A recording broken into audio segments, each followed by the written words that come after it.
Okay, maayong buntag, extraordinary people, no?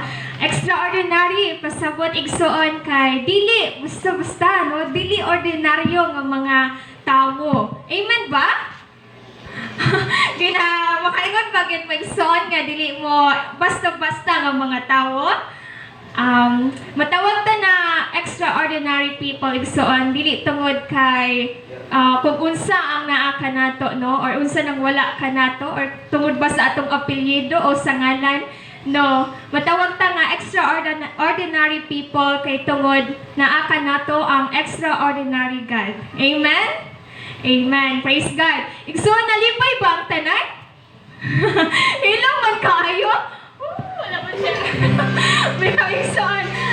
Again, ligiaw sa aming mga tapat. Murag wala pa muna ka-istorya niya. Alay kong ikon, kumusta man ka? Kumusta man ka igsuon? Taga-ipahiyom, no? Kung tinuod na malipayon, makita man gid na siya sa atong mga mata, no? Kikislap-kislap sa ato ang namon. Bitaw, no? Praise God. Igsuon gisang nalipay. Say amen. Ay, amen. Gisang nalipay, igsuon. Amen. Praise God. Unsay giingon sa pulong sa Ginoo? Unsay buhaton sa mga tawo nga malipayon? Kabalo ba mo? Unsay giingon sa pulong sa Ginoo? Unsa atong buhaton sa mga tawo nga malipayon? Unsay buhaton nato kung malipayon kita? Akong basahon igsuon ha. Nandaan sa James chapter 5:13. Ang nagmalipayon, paawitag mga awit sa pagdayig. Sa atong buhaton ko nagsuon, mag-awit og mga pagdayig diya sa atong buhi nga Dios. So andam na ba mang moawit diya sa atong buhi nga Dios? Amen. Andam na ba tang maggamit sa atong kusog diya para kay Lord igsuon? Amen. So atong sayawan sa Lord, tanang niluwas sa Ginoo, mag-aawit ug magasayaw, magalukso diya kaniya. Come on!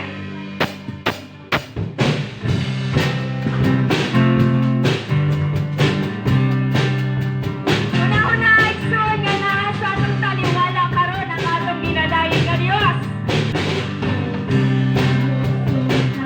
Kailuwas na tatay! Magkaganda yung kakanta. Sige daw, hallelujah!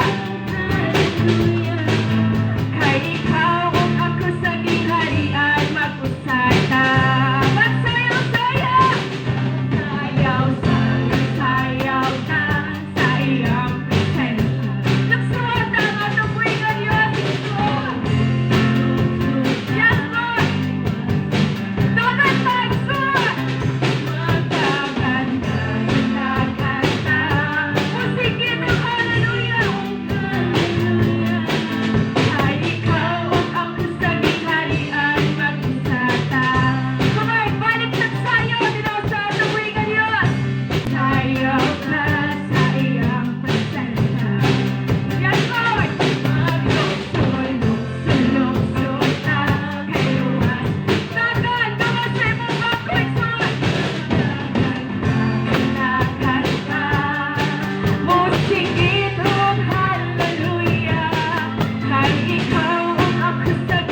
Praise God.